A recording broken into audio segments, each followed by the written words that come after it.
अस्सलाम वालेकुम my YouTube family. I hope कि आप सब बिल्कुल ठीक ठाक होंगे। अल्हम्दुलिल्लाह से मैं भी ठीक हूँ। बिल्कुल ठीक नहीं हूँ इसलिए मैंने बिल्कुल साथ नहीं बोला। वैसे मैं हर व्लॉग में कहती हूँ कि मैं बिल्कुल ठीक हूँ।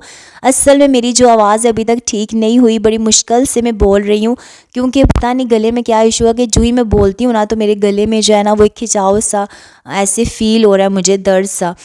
तो मैं अम्मी के घर हूँ और यहाँ पर ना मेरा भाई जो है वो हुंज़ा वाली साइड पे टूर पे गया हुआ था और वहाँ से ना वो काफ़ी सारे नट्स लेकर आया था। तो यहाँ उसने मुझे ना एक प्लेट में नट्स डाल कर दिए हैं खाने के लिए।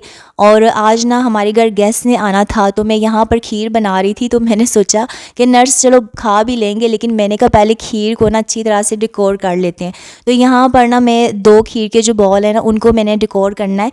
एक को मैंने इस तरह से किशमिश यूज़ करके और आलमंड जो है वो यूज़ करके ना तो मैंने इस तरह से खीर को डेकोर किया है।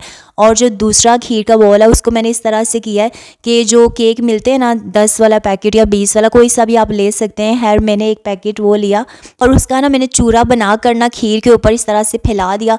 उसके ऊपर आपकी अपनी मर्ज़ी है, चाहे आप आलमंड्स वगैरह डाल दें, किश डाल दें। ये आप तब कर सकते हैं जब आपके पास नट्स वगैरह जो है वो कम हो और आप इतने ज़्यादा ना हो कि आप ना खीर को डेकोर कर सकें। तो तब आप केक वगैरह लेकर भी इस तरह से खीर को डेकोर कर सकते हैं। इस तरह से आपकी जो खीर है बहुत सस्ते में डेकोर हो जाती है और देखने में भी बहुत अच्छी लगती है। और मैं खीर जो है मैं बना रही थी, मेरी खीर बन गई थी और यहाँ पर ना आंटी जो है ना वो बिरयानी बना रही हैं। और यकीन जाने कि आंटी जो है ना उन्होंने इतने मज़े की लेयर लगाई हुई थी, लेयर्स वाली बिरयानी बना रहे थे कि इसको देख के ना मुझे आंटी पे इतना रश आ रहा था कि काश ये बिरयानी बनाना मुझे भी आ जाए। देखने में तो माशाल्लाह से बहुत मज़े की लग रही थी, लेकिन जब गेस्ट ने खाई उनको बहुत ही ज़्यादा पसंद आई। और बाकायदा उन्होंने ये भी बोला कि हम खाना कम खाते हैं लेकिन आपकी जो बिरयानी है वो इतने मज़े की थी कि हमने 2-2 प्लेट्स खा ली हैं। तो मुझे तो वैसे देखने में बहुत अच्छी लगी, जब मैंने बाद में खाई भी ना मुझे बहुत ही मज़े की लगी। तो मेरे अंदर जो ख्वाहिश थी ना वो और ज़्यादा हो गई कि मुझे भी ना लेयर्स की बिरयानी बहुत अच्छी बनाना आ जाए। असल में ऐसे होता है कि जब हम देखते हैं ना कि हमें कोई काम जो है वो सही नहीं करना आ रहा और दूसरे जो है उसको बहुत अच्छी तरह करते हैं, हमें बड़ी मोटिवेशन मिलती है कि इंशाल्लाह जब ये इंसान कर सकता है तो मैं क्यों नहीं कर सकता। तो फिर इसी चीज़ को देखते हुए ना जब हम मोटिवेट होते हैं तो हम भी करके दिखाते हैं। खैर मैं भी इंशाल्लाह से अपनी प्रैक्टिस जो है ना वो जारी रखूँगी और एक दिन जो है वो ज़रूर अच्छी बिरयानी जो है वो बना कर दिखाऊँगी इंशाल्लाह। अच्छा, यहाँ पर आंटी बिरयानी बना रही थी तो साथ ही मेरा दूसरा जो टास्क है वो स्टार्ट हो गया था। मैंने चिकन कढ़ाई बनानी थी और आज चिकन कढ़ाई ना मैं एक और रेसिपी जो है वो न्यू रेसिपी ट्राई कर रही थी जो कि मैंने इससे पहले कभी नहीं बनाई थी।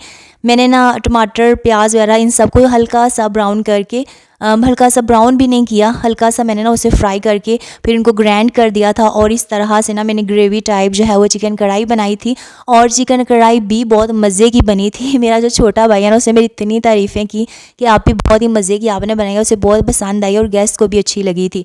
अच्छा जी, गेस्ट वगैरह चले गए थे और मेरा भी स्कूल का इशू था तो मैं आ गई थी अपने घर। और यकीन करें कि तबीयत जो है वो इतनी ख़राब थी क्योंकि जब आप अम्मी के घर जाएँ ना 2-3 दिन के लिए तो आप ना अपनी नींद भी पूरी नहीं कर सकते क्योंकि आप अपने बहन भाइयों से काफ़ी दिनों के बाद मिल रहे होते हैं। और जब अब सारे बहन भाई इकट्ठे हो जाए ना फिर रात को बातें एक दफ़ा शुरू हो जाए ना फिर ख़त्म होने का नाम नहीं लेती। तो इसी तरह से मैं भी अम्मी के घर 2 दिन रही थी और एक दिन रात को मुझे सोते हुए 2 बज के, दूसरे दिन मैं 12 बजे के बाद सोई थी। तो कुछ तो मेरी नींद पूरी नहीं हुई थी, ऊपर से गेस्ट वगैरह भी आए थे, फिर भाई की बात पक्की करने भी गए थे तो ना काफ़ी बिज़ी रही। तो फिर साथ ही मैं घर वापस आ गई और ना मेरे हस्बैंड तो सुबह ही आ गए थे अपनी शॉप की वजह से, तो मैं अपने भाई के साथ आई थी। और भाई को पता था कि मेरी तबीयत ख़राब है तो उसने क्या किया कि वो ना बाज़ार गया और वहाँ से ना शाम के लिए खाना ले आया। तो उसने ना ये हमीरी रोटियां जो है ना इस तरह वो लेकर आया था और इसके साथ दाबू वगैरह ले आया था, साथ में बच्चों के लिए फ्रूट चाट लेकर आया था और हमारे लिए दही चाट जो है ना वो लेकर आया था।